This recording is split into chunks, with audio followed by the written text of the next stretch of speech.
영원한 운명을 엇갈리게 할 선택이 있지요. 그 선택은 하나는 예수님의 말씀을 믿고 또 그를 먹고 마심으로 해서 생명에 이르는 선택, 그것이고, 또 하나는 의심과 불신, 또 거부하는 유대인들과 똑같은 태도를 취함으로 해서 스스로 멸망을 자초하는 일, 이 두 가지 선택이 있을 수 있겠습니다. 근데 예수님이 오늘 말씀하신 이 가버나움에서 계실 때 하신 이 말씀을 잘 보면 믿음을 선택하는 게 어떤 의미를 갖는가, 믿음을 선택하는 것, 물론 조금 전에 말씀드린 것처럼 예수님을 먹고 예수님을 마시고, 말씀처럼 말이죠. 그리고 예수님을 따르는 것, 그런 선택은 영원한 생명을 선택하는 길이고, 또 반면에 의심과 불신, 거부로 말미암아 영원한 멸망을 자초하는 일, 이 선택이 있는데 그 중에 예수님을 믿어 영생에 이르는 것, 이건 무엇을 의미하느냐라는 겁니다. 그리고 이 예수님의 선언이 뭐냐, 이 예수님의 말씀이 도대체 내 살을 먹고 내 피를 마셔라, 이 말씀은 이제 우리가 목사님들이 설교들을 이런 말씀을 가지고 많이 하셨기 때문에 여러분들이 살을 먹고 피를 마신다라는 내용을 잘 알고 계실 겁니다. 너무나 잘 알고 계실 텐데, 우리가 이 말씀을 가지고 예수님이 우리에게 생명을 얻으라, 생명의 떡을 먹어라, 이 뜻이 무엇인가 한번 생각을 해보겠습니다. 먼저 이 말씀에 대해서 유대인들의 반응은 수군거렸습니다. 그러면서 뭐라고 얘기했는가 하면, 야, 이 사람의 아버지, 어머니, 형제들을 우리가 다 아는데 어떻게 해서 하늘에서 내려왔다고 하느냐, 이게 말이 안 된다. 이게 41절 42절의 내용입니다. 예수님이 그 사람들이 수군거리는 걸 다 아셨죠. 야, 못마땅해 하지 마라, 수군거리지 마라. 유대인들이 그렇게 얘기하는 것을 말씀을 하셨습니다. 그러면서 하신 말씀이 뭐냐면, 하나님께서 나를 이끌지 아니하시면, 하나님이 나를 이끌지 아니하시면 나에게로 너희들이 올 수 없다, 이렇게 얘기를 하시죠. 또 하나님의 가르침을 이해할 수 없다, 이렇게 얘기를 하십니다. 그러니까 하나님이 이끄셔야 내 가르침도 너희들이 이해하고, 하나님이 이끄셔야 너희들이 내 앞으로 올 수 있었다, 이 얘기입니다. 그러니까 지금 우리에게도 그대로 적용할 수 있는 말씀이죠. 하나님이 이끄셔서 이 성전에 여러분들이 오셨고, 말씀을 읽을 때 이해가 되는 것도 하나님이 이끄셔서 가능한 일이었다라고 하는 겁니다. 그런데 유대인들은 지금 수군거리고 내가 저 가족들을 아는데 라고 하는 이유는, 그 이유는 뭐냐 하면 바로 하나님께서 말씀하신 내용들, 그걸 듣고 배우지 않았기 때문이죠. 자기들의 인간적인 생각에서 듣고 배웠다는 거죠. 요즘에는 그런 얘기도 합니다. 신학자들 가운데에서 신학이 뭐 필요 있냐, 말씀만 있으면 되지, 이걸 인간들이 해석하고 쪼개고 분석하고 그래가지고 나누어 놓은 말씀을 가지고 거기에 매달려가지고 진짜 말씀은 다 놓쳐버리는 이런 일들이 왜 생기느냐, 이게 하나님이 이끄는 게 아니라 우리 인간들이 이끄는 거기 때문에 그렇지 않느냐, 우리 인간들의 이 논리, 지식, 이성, 이런 것들 때문에 이런 일이 벌어지는 거 아니냐, 이런 얘기를 합니다. 여러분, 그렇습니다. 하나님이 이끌어야 아버지 앞에로 오고, 하나님이 이끄셔야 우리가 그 말씀을 이해할 수 있는 겁니다. 그래서 우리 주님은 이 이야기를 하시면서 너희들의 배움이라고 하는 것은 하나님의 말씀을 배우려고 하는 게 아니라 너희들이 지금 배우는 건 다 뭐냐, 허영이라는 거죠. 사람에게 보이기 위해서, 잘난 척하기 위해서, 자기를 과시하기 위해서 배우는 거 아니냐. 그런데 그 배움이 왜 허영이냐 하면, 그 배움에는 겸손함이 없습니다. 또 그 배움에는 뭐가 없느냐, 하나님의 말씀을 민감하게 들으려고 하는 태도가 없는 겁니다. 여러분, 우리 믿음의 사람들이 하나님이 이끄시는 삶을 산다고 한다면 우리가 가장 중요하게 생각해야 될 게 뭐냐, 항상 배워야 된다, 말씀을 배워야 된다. 그 배움의 자세는 어떤 자세여야 되느냐 하면 겸손함, 그리고 하나님의 음성에 민감함, 이 두 가지가 늘 있어야 됩니다. 이 겸손함과 민감함이 있어야 하나님의 말씀을 배울 수 있고 그 하나님의 말씀을 배우는 자세가 하나님이 이끄는 신앙의 삶의 모습이라는 거죠. 옛날 노노에 보면 맹자도 그런 얘기를 했습니다. 3명이 가면 그 3명 중에 항상 내가 스승을 삼을 만한 사람이 있다, 이런 얘기를 하셨죠. 삼인행 필유아사곡 이렇게 얘기했습니다. 그 말이 뭐냐면 3인이 가게 되면 3명이 가면 필유 분명히 있다, 아사 나의 스승 사부가 있다, 이런 얘기입니다.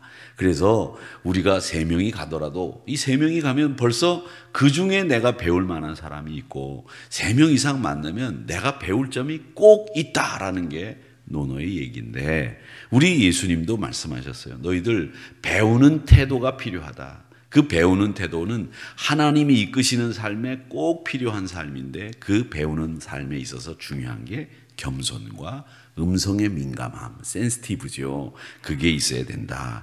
그래야 하나님의 말씀을 듣고 배울 수 있고 그 말씀에 이끌림을 받을 수 있다. 이렇게 이야기를 했습니다. 그러니까 여러분 믿음을 선택하신다라고 했을 때는 항상 말씀을 배우는 태도, 그리고 겸손함과 민감함을 통해서 항상 믿음을 택하는 이런 모습들이 있어야 되는데 유대인들은 그렇지 않았다라는 거죠. 자, 예수님의 사역에 대해서 얘기를 하시죠. 예수님은 46절에 보면 이렇게 얘기합니다. 아버지를 본 자가 있다는 것이 아니니라. 오직 하나님에게서 온 자만 아버지를 보았다. 이렇게 얘기를 하시는데 아버지를 본 자가 없다는 거죠. 근데 아버지를 본 자는 누구냐? 하나님에게서 온 자만이 아버지 본다. 이 말은 뭐냐면 너희들이 아버지를 알고 아버지를 배우려고 하면 나를 통해서만 아버지를 갈 수 있다. 오직 내가 길이다, 진리다, 생명이다. 이 말씀을 하시는 거죠. 그러니까 예수님을 통해서만 하나님을 보고 예수님을 통해서만 아버지를 알 수 있다. 이렇게 이야기를 하신 겁니다. 생명의 떡이신 우리 주님이 구원을 이루려고 하시는 그 구원이 뭡니까? 이 구원이라고 하는 것은 우리가 매일 갇혀 있는 게 있지 않습니까? 우리가 갇혀 있는 거, 결핍, 그리고 제한, 그리고 구속되어 있는 거예요. 죄의, 진노의 자식으로. 그리고 항상 뭔가 부족해서 우리가 뭔가를 갈망하고 찾고 있는데 진짜 우리가 갈망해야 될 걸 못 찾는 거예요. 우리가 진짜 갈망해야 될 게 뭐냐? 참된 구원과 안식을 갈망하고 참 자유, 그것을 갈망해야 되는데 우리는 지금 결핍과 제한 속에 살면서도 엉뚱한 걸 자꾸 갈망한단 말이에요. 그러니까 이 엉뚱한 걸 갈망하니까 우리의 마음속에는 이 결핍이 끊어지지를 않는 거예요. 사랑하는 성도 여러분, 우리 주님이 우리에게 참된 구원을 주신다, 샬롬을 주신다, 이 말은 뭡니까? 우리 마음속에 진짜 구하는 게 뭔지를 알아라, 그 말씀이죠. 진짜 갈망해야 될 게 뭐냐? 많은 소유가 아니야. 네가 진짜 갈망해야 될 건 하나님이 주시는 참된 자유, 그리고 결핍과 제한에서부터 완벽하게 벗어날 수 있는 풍요로움. 그게 소유의 풍요로움이 아니라 우리의 심령의 풍요로움을 너희들이 누려야 된다. 그 심령의 풍요로움을 너희들이 먹기 위해서 해야 될 일이 있는데 그게 바로 뭐냐? 너희들이 나와 함께 연합하는 거다. 내 살을 그래서 먹어라. 내 피를 먹어라. 이 얘기죠. 그리스도와 하나 되는 거죠. 이 말은 뭐냐면 예수님은 사역을 하시면서 우리에게 제일 중요하게 생각하신 게 있었어요. 그게 뭐냐? 관계예요. 관계. 그리고 마태복음 5장 24절에 보면 예수님이 뭐라고 그러셨습니까? 5장 24절 말씀에 보면 이렇게 얘기하셨어요. 너희들 제물을 드리러 왔다가 형제하고 싸운 일이 생각이 나거든 가가지고 형제하고 화해하고 와서 하나님 앞에 제물을 드려라. 그렇게 얘기를 하셨거든요. 이게 마태복음 5장 24절의 말씀인데 이 말씀을 하는 이유가 뭡니까? 예수님은 우리 인생에 있어서 제일 중요한 게 관계라는 거예요. 관계예요. 우리가 하나님과의 관계가 회복되는 게 구원함을 받는 거죠. 우리가 하나님과의 관계에서 막혔던 담이 허물어지고 성소의 휘장이 위에서부터 아래로 찢어지면서 막혔던 관계가 회복이 되는 거죠. 이게 관계예요. 그러니까 우리 신앙생활이라고 하는 것은 나 혼자 못하는 거예요. 관계가 있어요. 어쨌든 좋든 나쁘든 그 사람과의 관계 속에서 영향을 받고 그 사람과의 관계 속에서 늘 긴장하고 그 사람과의 관계 속에서 도움도 받고 도움도 드리는 이런 관계 속에서 신앙생활을 하며 같이 하나님 나라 가는 거죠. 나 혼자 가는 하나님 나라가 아니다라는 거죠. 뭐 간혹 부부들 얘기들 중에서 그런 얘기 있죠. 뭐 당신 항상 예수 빨리 믿던 이제 부인이 남편한테 그러면 왜 그럼 우리 같이 천국 가야지 그렇게 이야기를 부인이 합니다. 교회 다니는 부인이 남편에게 우리 같이 천국 가야지 여보. 꼭 우리 같이 교회 다니면서 구원받고 같이 천국 가요. 그렇게 이야기했더니 남편이 당신 가는 천국은 나는 안 갔으면 좋겠어. 나는 당신 없는 데로 갔으면 좋겠어. 뭐 그런 얘기를 했다는 얘기 있지요. 이런 얘기 할 때는 이제 젊었을 땐 그냥 막 이렇게 했는데 제가 나이 드신 분들은 죄송합니다. 젊었을 때 이렇게 얘기해서 좀 요즘에는 좀 조심스러워져요. 그죠? 그런 얘기는 좀 약간 저항하는 것 같은 그런 느낌이 들어서 조심스러운 얘기가 드는데 천국은요.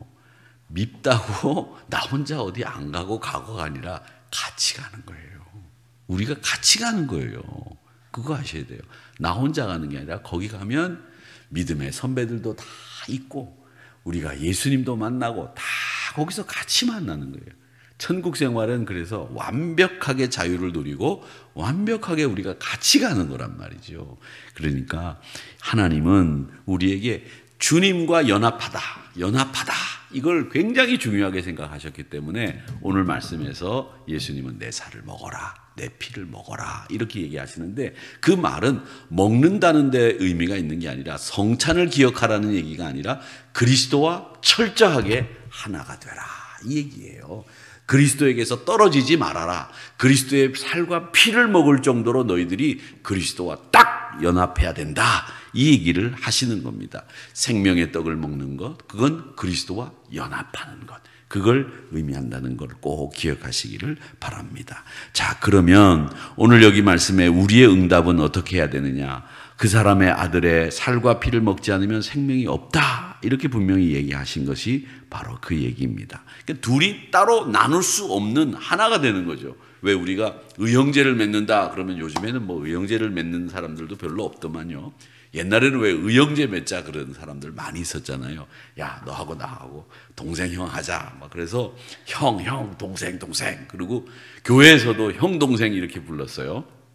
요즘에는 형 동생 부르는 사람들이 별로 없어요. 그냥 다 형 동생 부르면 이상해질 만큼 사회 분위기가 이상해졌는데 우리가 형 동생을 부른다, 가족이 됐다 이런 말이거든요. 이게 가족이 됐다는 말은 하나가 됐다라는 겁니다. 끊어질 수 없다는 겁니다.